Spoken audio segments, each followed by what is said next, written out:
Pleasant evening for the second time. Pleasant evening. All through the house. Today my throat and so wholesome. But you know, they say the little you do for Jesus. Oh, yeah. It's precious and nice. It's precious in His sight. We are ready to give the lesson even to the foundation.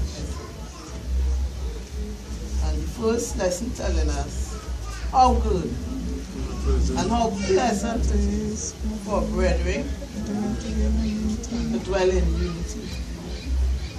And this evening we are surely dwelling in unity. You know, because we come together with you all as one body, giving God the praise and all the glory that is due unto Him. We also heard the 51st Psalm, and we know the 51st Psalm is a psalm of repentance. You know? You're telling God how sorry you are for your sin. This is what David did when he found himself not in accordance with God, when he had sinned against God. And he recognized that he had sinned, and he went in his sackcloth and ashes and asking God to have mercy on him according to His loving kindness and His tender mercies. He asked Him, blot out all my transgression. He said, create in me, O God, a new heart. You know, give him a new spirit. He said, wash me, Lord, and make me whiter than snow. He said, you know, that these bones which you have broken may rejoice. And this is what sin do to us, you know. When we find ourselves short of the glory of God, it looks like every joint, every sinew in our body must be crying out. You tell God, you know, you make me, my mother conceived me in sin, you know, and in iniquity. But God loved David. Oh, yes. He loved David, but he hated the sin.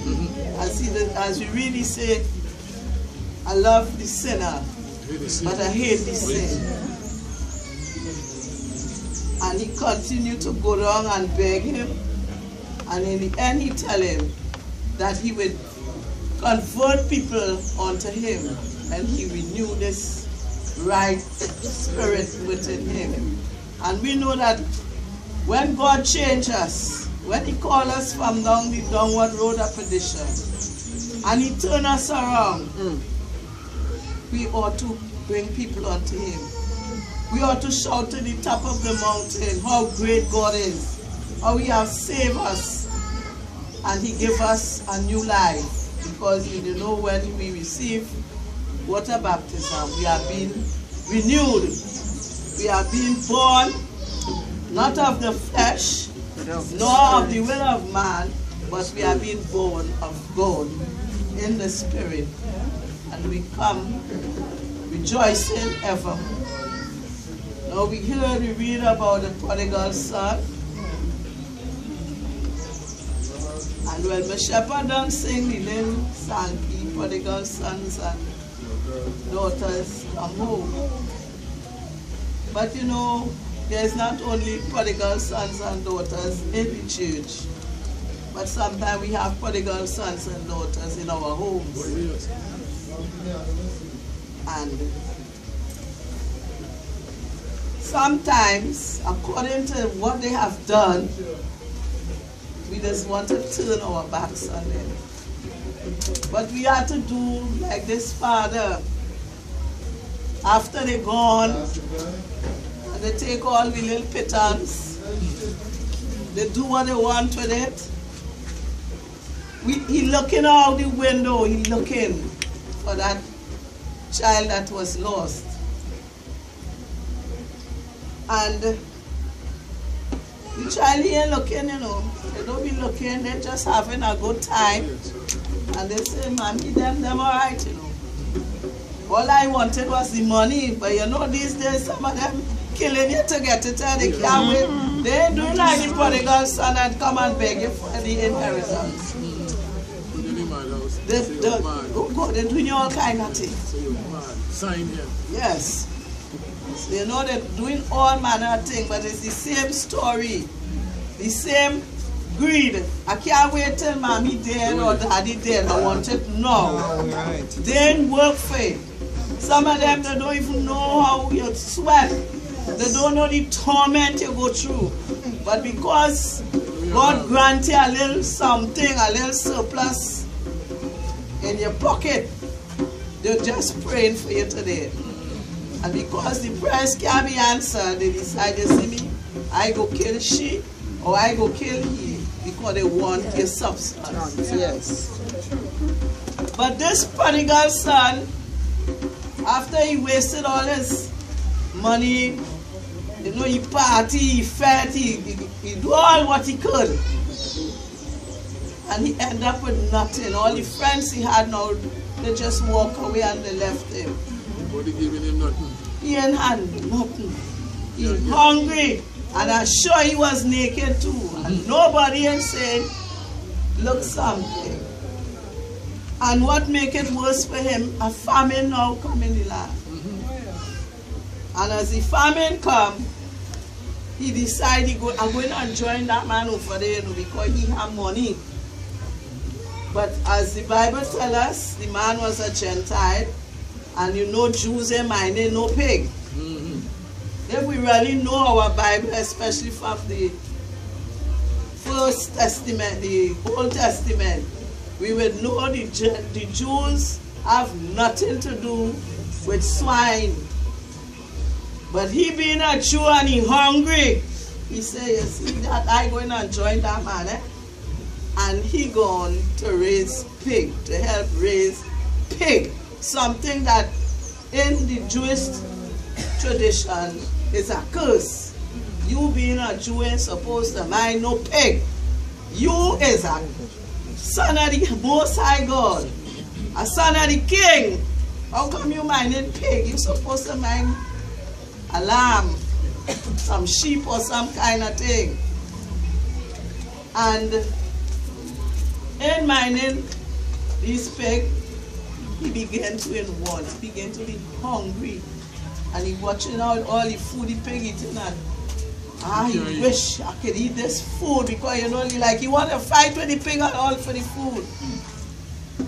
And in his condition, one day he came to realization and he said to himself, I will arise. He said, I will arise and I will go to my father and I will say to my father, I have sinned against God and against him. He said, because now I am no longer worthy to be called your son. But hear what? Make me one of the highest servants. You know, because you know that his father had and to spare. Because this is what the lesson says. He had so much and to spare. And his servant and them was well fortified. So look, I can't get back that sonship, but I will take the servantship. So I will go and I will tell him, make me one of your highest. And he did arise. And his father looking out for him. Looking.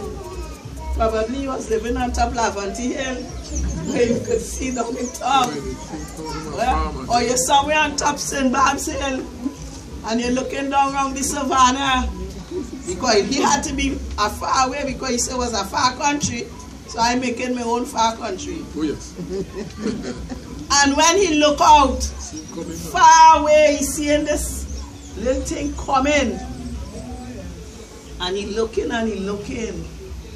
And he see him come.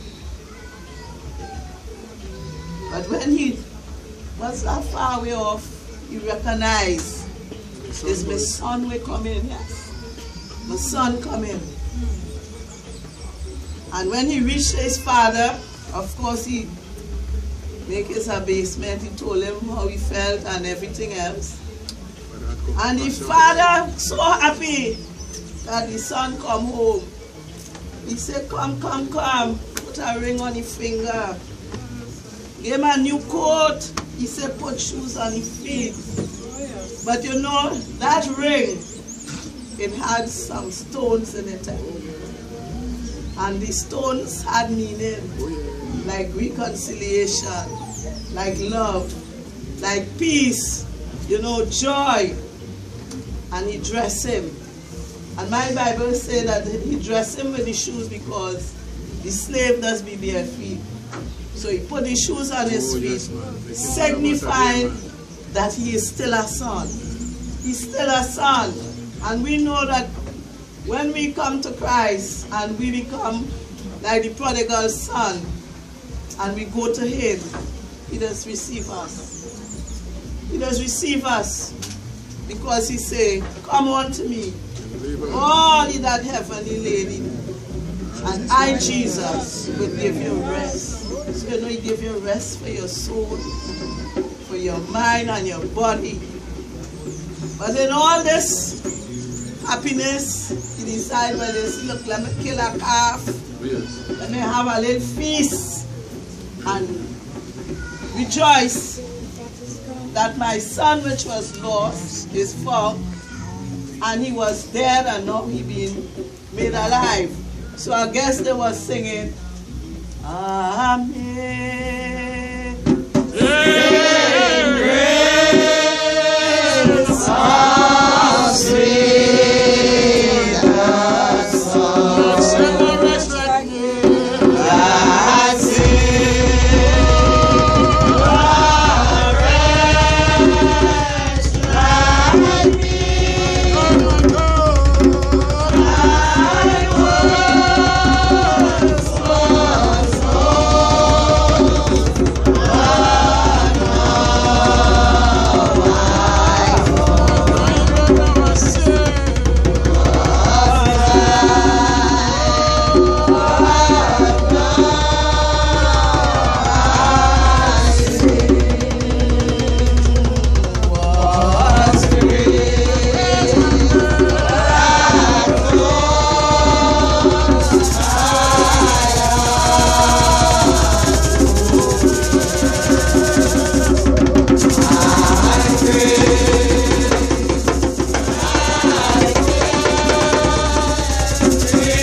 was 2 sons. And the elder son, he wasn't there when the younger son returned. He was out in the field, maybe working. And while he coming back, he heard all this music playing and all this rejoicing. And he called one of the servants and asked what all this music is about. What is this? And he tell him, your brother which was lost, now returned, and your father killed the fattest calf, and he make him merry because he said, my son was lost, but now he is found. And the brother became angry. And in his anger, he refused to go inside. I ain't going in there. Because so long she leave home, she ain't helping mommy. You know that is gone, you know. She doesn't send nothing. And you know now she come back home with nothing. That is reaction. You know mommy gave she everything. But you home, you have everything. Because this is what the father got now. And he telling his son, he said, but all what I have is yours, you know. And this, your brother, he was lost, and now he's found. So instead of you being vexed, or, well, I will say jealous, because you tell the father, you never give me no fat calf to kill with my friends, and for we to make merry, you know. But this your son, they tell the brother now, that is the father's son. That come like some of your parents, when the child doing good, the father they say, my son. When that son start to do bad, the father say, your child, your son, your son. So, you know, it was in the beginning and it will be in the end. Yes. You know? So he said, this your son, which meaning, well, I ain't your son no more because your son come home and you're giving him everything. But this is how Jesus does feel about us. When we go on. And it's happening in church too, you know. Oh, yes. When you stray away, especially when you like to knock, you stray away and you might come for years. Until they get some food and they get sick. Watch now, one day you walk in the church.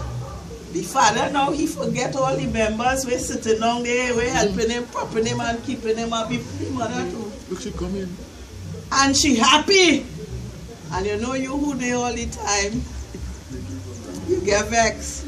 Glory! You get vexed. But what? What's wrong with he, Shepherd? They want to sing again. What's wrong with he and she?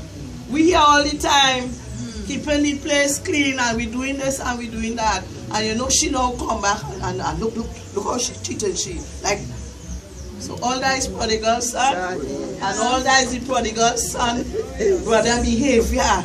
You know, we just disgusting. You know, that is all of us. All of us at some times becomes a prodigal son to our carnal parent, our spiritual parent, even to somebody who take care of us. Sometimes we just want to get with money and go and have a good time. But you know, we have to thank God. All who have children and grandchildren, and they still look at them. Because in this modern time, grandchildren and children ain't want to work. They're sitting down and they're watching your little penny. And don't try to tell them you ain't having it because they're counting it better than you. They know when the pension they reach and the, what's the next one? The NIS. And they, even if you ain't had that and you're working, they know you pay more than you. Because I sell my children, well, their money is their own. But my money is my own and their own. And you just can't understand the matrix and the maths. But as a parent, you know you're still stretching your hand. Yes. You're still stretching. Yes. Some may be thankful and some will be ungrateful. Yes. Because this is what God said in the last days. You know, children and parents unthankful, unholy, ungrateful. You know? But we who know God's word, we always had to call on him. We always had to ask him to give me more strength, more faith, more love, more everything. Because we need it. We need it in this trying times. And I say a happy and holy Easter to everyone. All who journey, we come just to praise God. Oh, yes. To give God glory, because this is the duty of man. Just give him glory and rejoice. Rejoice, because the Lord is King. So let us be joyful in other name. In Jesus' But in Jesus' almighty name. I am not alone.